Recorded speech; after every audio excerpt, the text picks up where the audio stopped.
And we'll now go back to the regularly scheduled portion of the briefing.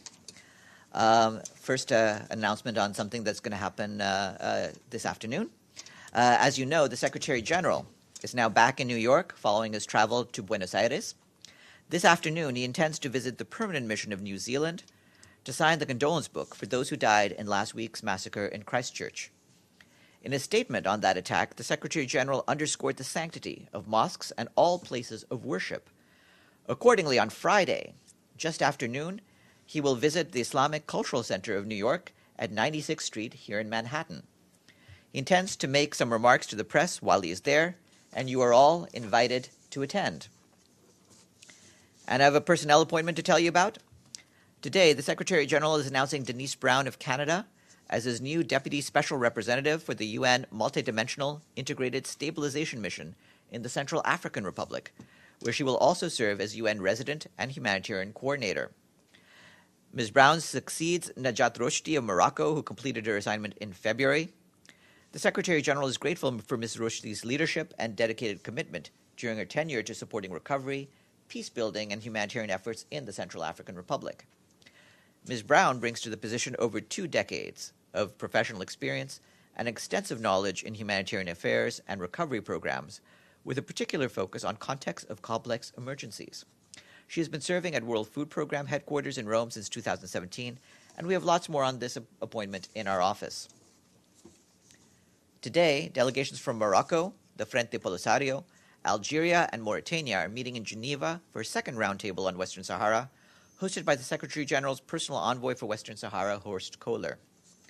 During the meeting, which will last until tomorrow, the delegations are expected to discuss elements of a solution in accordance with Security Council Resolution 2440 to revisit regional issues and to explore trust-building measures.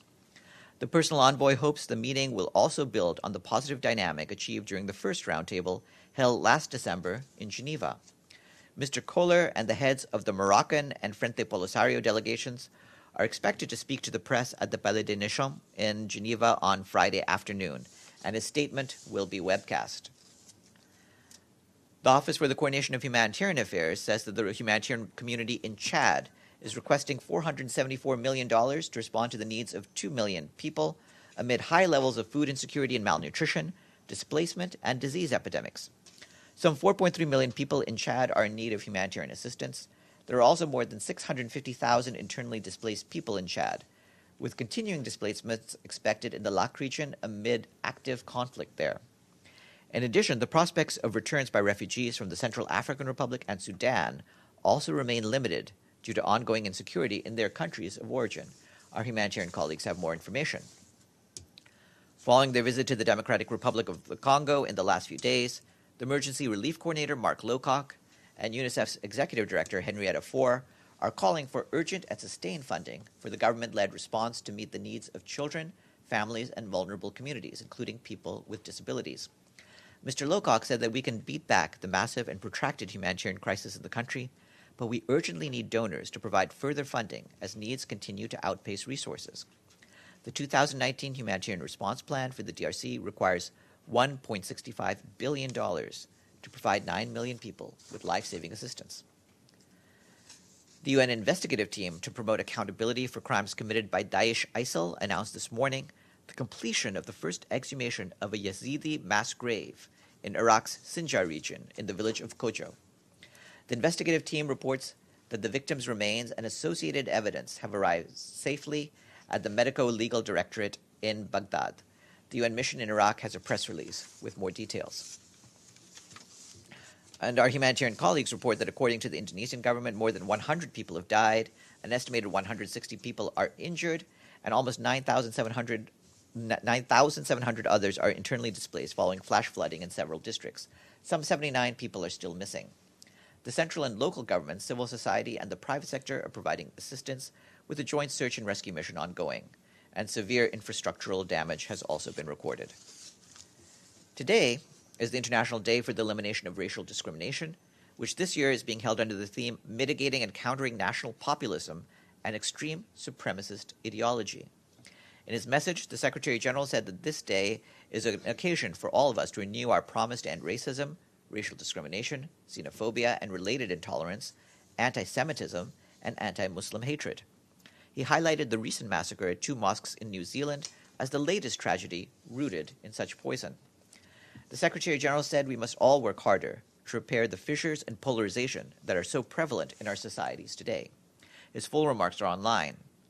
Also today we mark a number of other international days: the International Day of Forests, the International Day of Nowruz, World Down Syndrome Day, and World Poetry Day.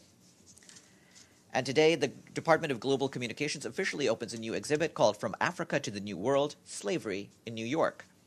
It will be displayed until the 8th of April in observance of the International Day of Remembrance of the Victims of Slavery and the Transatlantic Slave Trade.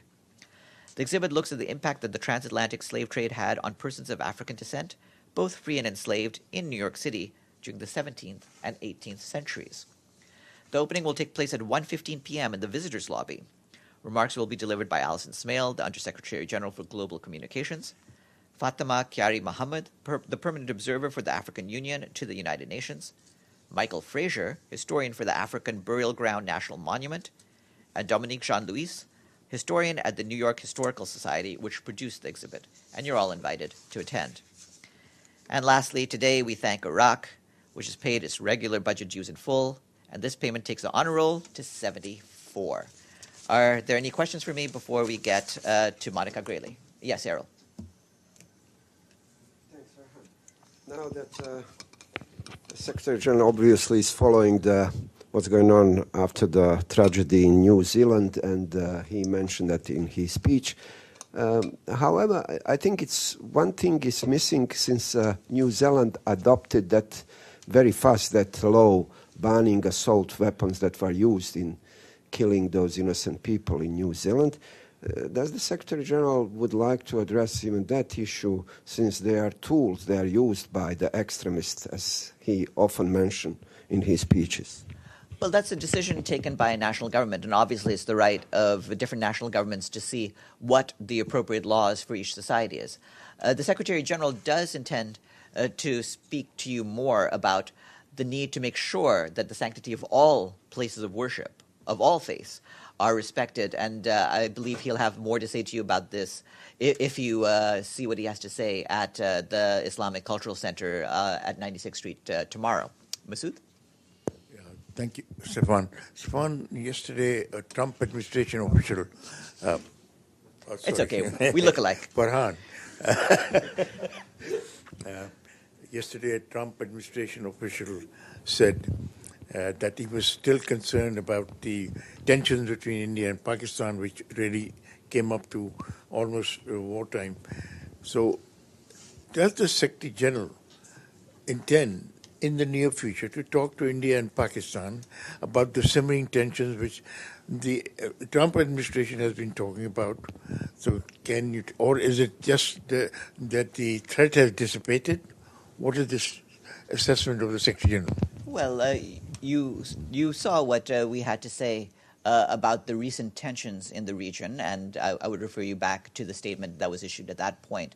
It's clear that we believe that it's imperative for both nations to do what they can to de-escalate tensions, and we would like to see them resolve their differences through dialogue, if possible. And as you know, the UN is willing to play a helpful role as need be if the parties so request. But that is not happening. Is there any efforts being to bring the two countries together, the two leaders of the two adversaries together? Well, as you know, our good offices for these and for other situations always remain available if both of the parties are willing to have that. If not, of course, we will let our own messages known to the leaders, as we've done in this case. Yes, please. Thank you, Farhan. Earlier today, the Chief of Staff of the President of the National Assembly of Venezuela, Juan Guaidó, was detained, and currently his whereabouts are unknown. This incident has renewed the concern of a possible new crackdown against the opposition in Venezuela, and it has also given the impression that the voice of the SG, who has called consistently for political dialogue in Venezuela, is not being heard. So any reaction to this? Yes. Well, what I can say is that we've learned with concern of reports of the detention of Juan Guaido's chief of staff. We renew our call on all actors in Venezuela to undertake immediate steps to lower tensions and refrain from any action that could lead to further escalation. Just a quick follow-up, Farhan. So the Venezuelan opposition is actually calling the attention of the international community following these arrests, saying and suggesting that this is pretty much a test to their allies and even the UN and its voice for a political dialogue. So would it be appropriate for a member state to engage in such a behavior? Well, certainly the UN system as a whole has been making clear its concerns about the situation as it's unfolded. On this latest development, the High Commissioner for Human Rights, Michelle Bachelet, has closely been following the situation, and she has expressed her concern about this detention. And yesterday, High Commissioner Bachelet expressed deep concern about the shrinking of the democratic space in Venezuela, and she has called on the Venezuelan authorities to take steps to demonstrate the real commitment to addressing the many human rights issues in the country, including arbitrary detentions. Yes, please. Thank you, Farhan. Following up on Venezuela, yesterday the OAS had a report presented by an ex-member of the military from Venezuela, which alleged training by Cuban operatives who are operating inside Venezuela, and that they have been trained to torture and mistreat detainees, especially those that come from the political background. On the context of everything that has boiled up, how is that possibility of a dialogue really a possibility in itself for Venezuela? Well, regardless of the different reports of that are of concern to us from a human rights perspective, we still believe that a dialogue is crucial in order to help the parties step back from the brink of a heightened escalation. No one wants to see the society fall apart in any way, and it's crucial, therefore, that the leaders engage in dialogue with each other. And we have called, of course, on all parties, including the security forces, to take steps to de-escalate the situation, and we're continuing with that call. Yes, please. Betul. Thank you, Farhan. We've been seeing reports of deaths coming out of Al-Hol camp in Syria. I was wondering if you have an update, and does the UN have access to the camp? To which camp did you say? Yes. I mean, we've been providing updates about the situation at the Al-Hol camp. And as we've been pointing out, the numbers of people going to the camp have been growing. We're basically deeply concerned about the welfare of tens of thousands of people at Al-Hol camp. And with the ongoing offensive in the nearby area, civilians, the vast majority of them, women and young children, continue to arrive daily at the site.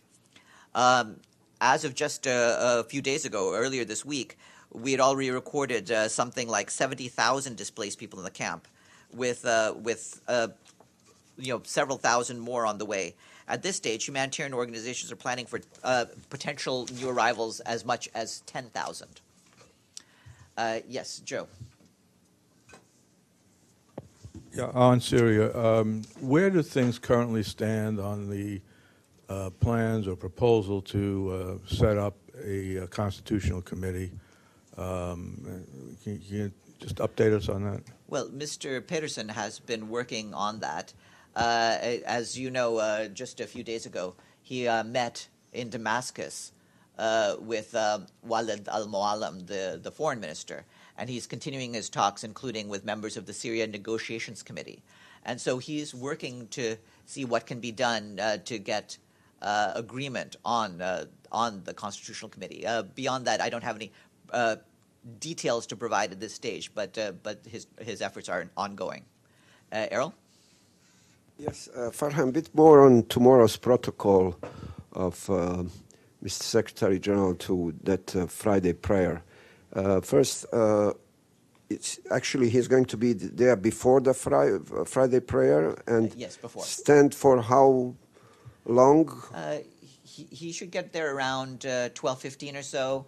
12:15. Yeah, like okay. a 12:15. Okay. And he should be there for about half an hour, at which time he'll visit the Islamic Cultural Center. And like I said, he'll make remarks. There's an outdoor area where press can gather, and so you can hear him and hear his remarks and make a few questions. And why did he choose to visit that Islamic Cultural Center? For example, why did he address the Muslims who are praying here at the United Nations every Friday? Well, in this case, he thought it was important to show the need for respect for mosques at this time when you've had these horrific attacks on two mosques just last Friday during those Friday prayers. But yes. Why that is Islamic Cultural Center? That's one of the important mosques in this area. Yes. Thank you, Farhan. What time exactly will the Secretary General be going to the New Zealand mission to sign the condolence book? And I also have a Yemen question. It'll be a little after 4 today. Okay. And on Yemen, the Houthi spokesman has said that the Houthis will never give up Hodeidah. And this seems to at least partially go against the agreement that was reached in Stockholm and what Mr. Griffiths is trying to do. And I wonder if the Secretary General has any comment. Not on this. Ultimately, what we are trying to judge the parties by is by what they do on the ground. We have gotten, as Mr. Griffiths pointed out a few days ago, some additional agreement by both parties concerning how the withdrawals at Hodeidah need to be operationalized. And what we're trying to do now is see when the Redeployment Coordination Committee can meet next so we can get this endorsed. Yes. Thank you. Just information on the Yazidis. Who's conducting this? Is it the government of Iraq who's conducting the investigation? And are any of them still captive, aside from Musgrave? Well, there's a UN investigative team there that promotes accountability, but the remains that they collected and the evidence they collected has now gone to the Medico-Legal Directorate in Baghdad, where the Iraqi authorities will examine them. But we do have a team that was set up called UNITAD for short that is dealing with the question of accountability for atrocities committed against Yazidis and other groups in Iraq. Yes. Thank you, Han. Today there are a couple of events about Down syndrome awareness inside the United Nations. Does Secretary General have any message to that International Day? Yes, of course. We're very supportive of all efforts to continue with the research into Down syndrome and trisomy 21, and to make sure that those who have that condition are treated with the utmost respect and care for their dignity. And so we support this day when it comes around. And yes, there are a number of events in this building today to mark that. Like I said, we have several different international days happening concurrently, and that's one of them today. All right, have a good afternoon. Monica, your turn.